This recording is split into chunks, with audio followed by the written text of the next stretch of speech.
Hello everyone and welcome to another video. Now in May of 2017, Nvidia released the GT 1030, or the good GT 1030, an entry-level graphics card with 2 gigs of GDDR5 memory, a 30W TDP and a $70 price tag. It was ideal for those looking for a super easy and low cost way to upgrade an aging office or home PC, maybe inject a little bit of gaming potential into it. It wasn't a performance beast by any means, but it was a solid budget option, and looking back it's like a shrine to a forgotten time, a time when we actually had GPUs at this price point. I need to mention the DDR4 version as well, which came later. This was horrible by comparison. Even today, if you want a 1030, make sure it's a GDDR5 variant because the cards with DDR4 will perform significantly worse. Here's a quick example. The GDDR5 or good GT 1030 can play Counter-Strike 2 with at least 60 FPS. Pretty good, all things considered. The DDR4 version, well, you'd think there was something wrong with it other than the crippling memory bandwidth limitations. Now honestly, it's not horrendous, but there is a clear performance difference. In fact, this DDR4 version actually has 4 gigs of VRAM, something the GDDR5 card never got. Even with double the memory, it's still worse. It'll likely be a similar story in any game, new or old, but it will be interesting to see at some point if there is any situation where the extra VRAM does sort of override the whole bandwidth limitation thing and beats the GDDR5 card. Probably not. The distinction between the two versions of the 1030 is more important than ever these days, in my opinion, because there will be many scenarios where the GDDR5 card scrapes by, so to speak. It might just about hit 30 FPS in a certain game, sort of just about crossing the line of playability.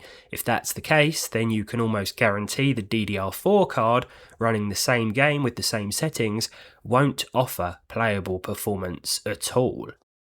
From this point, we will be focusing on the GDDR5 GT 1030, the good version. First things first, and driver support actually ended like the day before I uploaded this video. There are no more game-ready drivers for Maxwell and Pascal cards. It's the end of an era. That may not matter as much to the 1030, the greatest driver technician on the planet couldn't save it, but I shouldn't make fun because it is a plucky little card, and I have thrown it in at the deep end today. After I got it working, that is. The first time I slotted this into my PCIe slot, the system kept freezing. The issue though, aside from the freezing, was the card only worked in Gen 2 mode. Now to fix this, my first instinct was to dismantle the card, which is really simple. With this passive version, it's just 4 screws. I then removed the crusty old thermal paste and cleaned the gold contacts using isopropyl alcohol. After that, it was working perfectly. Sometimes a clean and repaste is all you need to fix a graphics card's problems.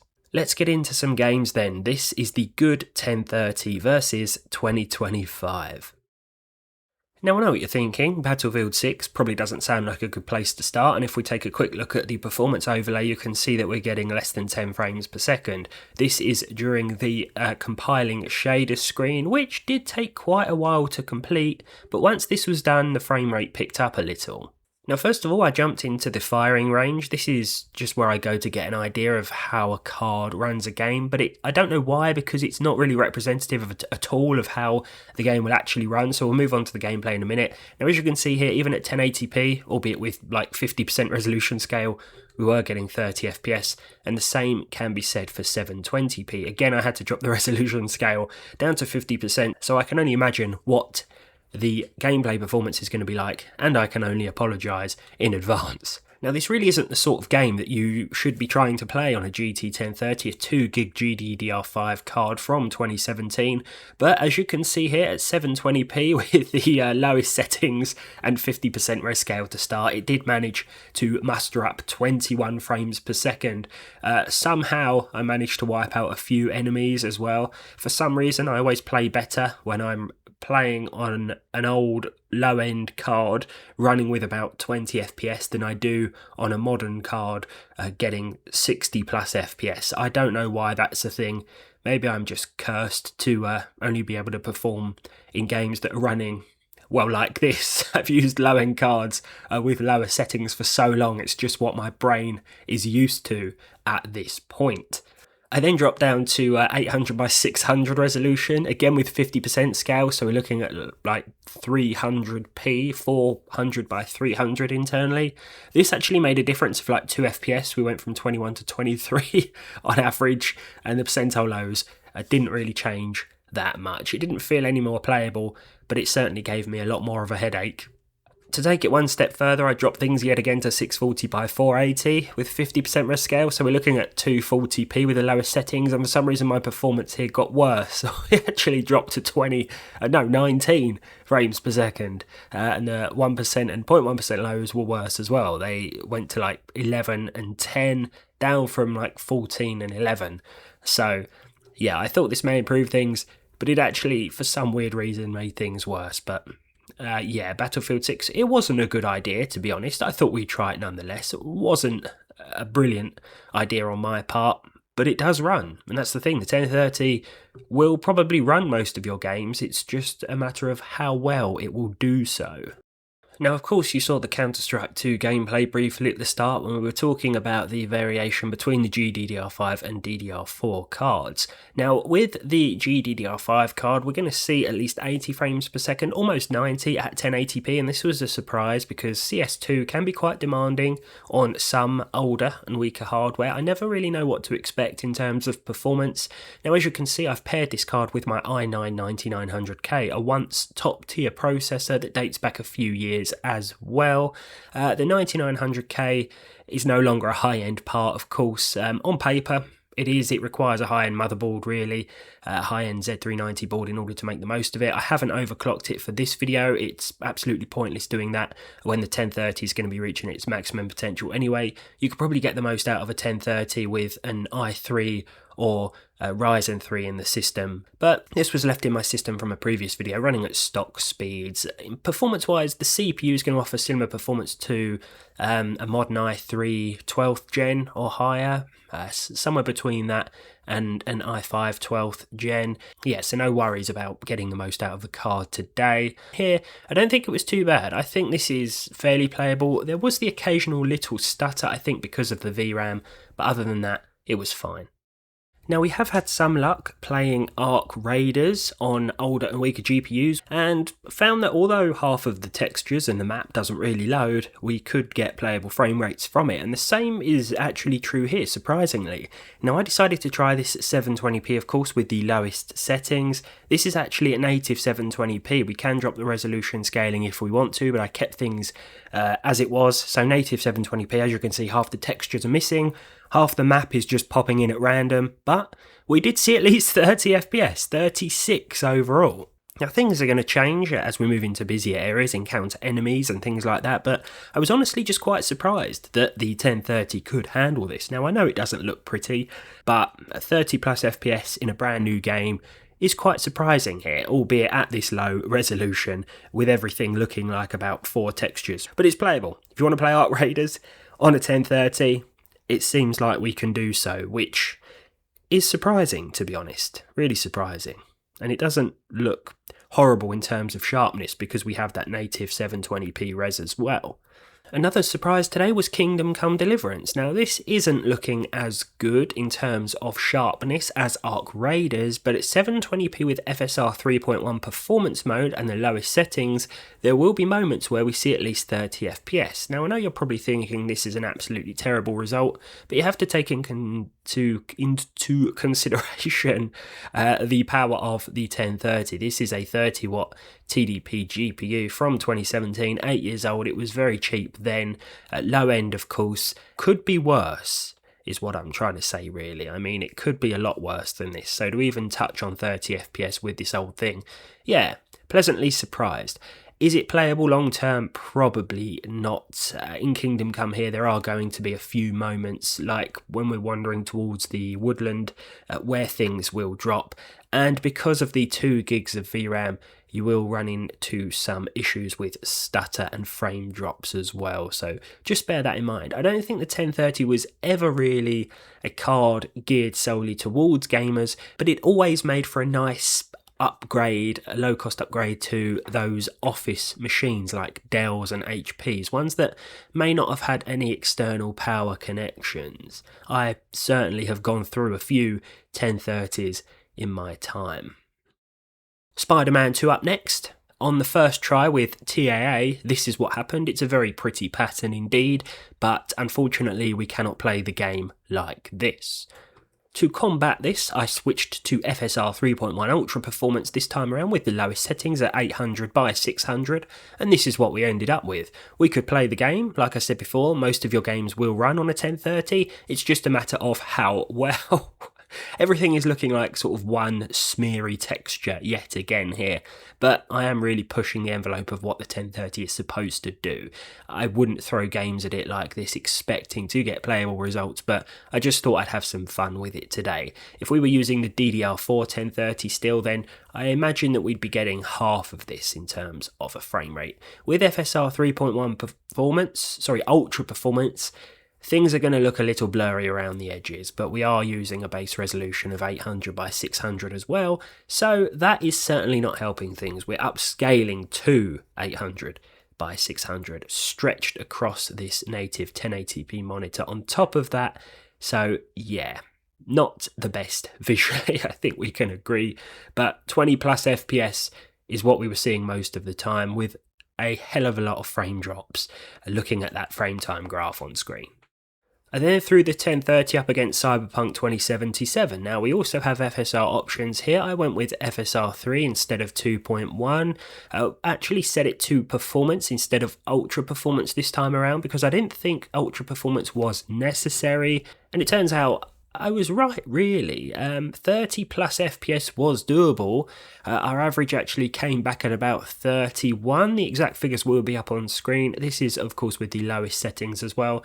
And I was actually surprised how playable this felt. I think with a 30 FPS cap in place, it would feel even better because there are a few dips and drops. The game feels better to play when we're not driving or riding a motorcycle around Night City. As you can see here, on foot is where you're going to see the higher frame rates. But again, we've got 2 gigs of VRAM that we're working with here, and all things considered, this is a lot better than I was initially anticipating. Doesn't look the best. I think we've come to expect that from this little budget card now, but it's running okay, and that's all I could ask for, while consuming less than 25 watts of power, it seems. This is a passively cooled card as well, and it's not really getting all that hot. It just sort of sits at less than 65 degrees all day long, no matter what you're doing on it. Nice to see that my thermal paste replacement and cleaning of the contacts actually fixed it as well.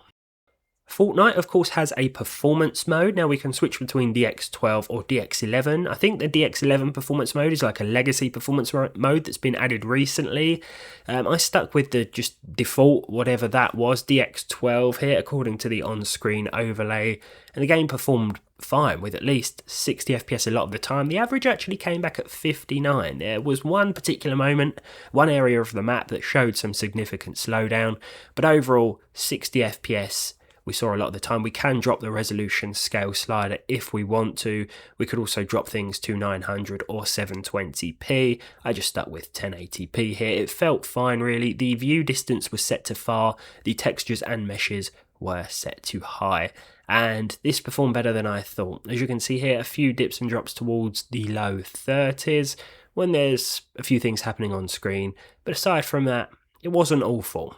So if you're looking to play Fortnite, you've got an old Dell system that needs an upgrade, it's got a half-decent CPU inside, you're on a very tight budget, something with no power connections required, then the 1030 might be for you. So I always like to showcase older, weaker cars like this, just in case there's anyone out there still looking for something like this, and yeah, it's pleasantly surprised me so far today, despite its obvious flaws in 2025. The VRAM, of course, being the main one.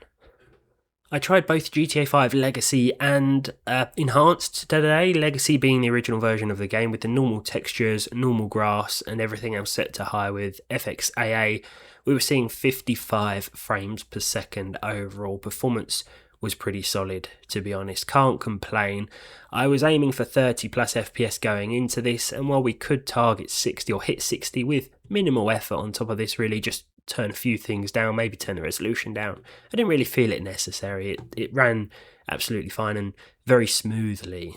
GTA Enhanced will run very similar to this, 49 FPS down from 55. The percentile lows were also pretty solid. We're looking at 40 and 38 respectively. This is with the lowest settings and TAA enabled. So both versions of the game will run. It's up to you which version you want to play, but I would of course recommend the legacy version using a 1030 because we can't make use of the new ray tracing effects or anything like that. And even if we could, it wouldn't really run that well. So yeah, stick to the legacy version of the game with this old GPU. Helldivers 2 didn't get off to a very good start, but for some weird reason the menu and the loading screen is a lot more demanding than the actual game itself. Like this screen here, and then before we jump into a game it runs really poorly, but when actually in the game, running at 720p with the quality render scale mode and the low settings, we were getting 45 FPS, which was quite a surprise here. Yeah, 720p, a little bit of upscaling enabled here. We could probably turn this off and we'll get closer to 30 frames per second, but in those areas where things get a little more intensive and we start dropping towards the mid 30s, I thought we may as well enable upscaling just to try and alleviate that. And even when there are enemies on screen, things going on, the frame rate seemed to hold quite steady. I think different gameplay scenarios, different missions will all have different impacts on the frame rate, so there may be instances where you get less than 30 FPS, but this wasn't bad at all. My initial impressions of Helldivers 2 on the 1030 is a pretty positive one considering the age and power of the card here. I don't know what I was thinking trying Oblivion Remastered, but at 720p with FSR Ultra Performance mode, so we're upscaling from like 360p here with the lowest settings, we got 8 FPS. Now this game will give my 8GB GPUs trouble, and I'm talking modern 8GB cards, so I don't know what I was expecting from the 2GB 1030. This is probably exactly what I was expecting, about sort of single digit frame rates. There will be moments when we get at least 10 FPS, but interestingly, even though this is running quite slow as it is out of the box, it will get even slower. I also tried the Outer Worlds 2 because I've been having a lot of fun playing this at the moment. Runs slightly better than Oblivion Remastered, with double the frame rate in fact. 17 FPS here, but the percentile lows were terrible. They both came in at 1. Yes, a little bit of freezing occurring here with this GPU, but again, not the sort of game you should throw at the 1030, put it that way. To finalise then, we have the perfect title for this card. This is Hollow Knight Silksong here, running at 1080p natively with the highest in-game settings. There aren't many in-game options to choose from, about 3 or 4 different options, but I set all of those settings to their respective highest, and as you can see here, over 100 frames per second. So if you have a higher refresh rate monitor, a low-end card like this, and you want to play a bit of this, then you are going to be able to experience all of the frames that this game has to offer on this aging GPU. We'll finalise with Red Dead Redemption 2. I almost forgot about this one. The gameplay recording was somewhere else. It was in a different folder, so I almost missed it. Running at 720p here with the lowest settings, and TAA set to medium. Also gave us 30 plus FPS, 36 to be precise. You can see by the frame time graph that there is the occasional spike, and we could definitely feel this when playing. But it wasn't too bad overall. We still saw at least 30 FPS in and around the town of Valentine. But obviously with 2 gigs of VRAM, we are quite limited in terms of what we can do with the visuals. So we could tweak things from within the game's INI file, but I don't think it's really worth it because we'll just lose performance. I guess there's a reason why the game imposes such limitations. But 30 plus FPS in Red Dead 2 here, and the result felt okay. There we are. Overall, the good GT 1030, the GDDR5 version in 2025, is still holding up okay in some games. CS2, GTA, Fortnite, the ideal sort of games for this card really. It is fun to throw a few more demanding titles at it and see what it could do, and in some cases I was pleasantly surprised, such as with Ark Raiders and even Red Dead 2 to an extent, which both looked pretty terrible but did give us at least 30 FPS overall. But let me know your thoughts down below. Thank you very much as always for watching, and hopefully I'll see all of you in the next one.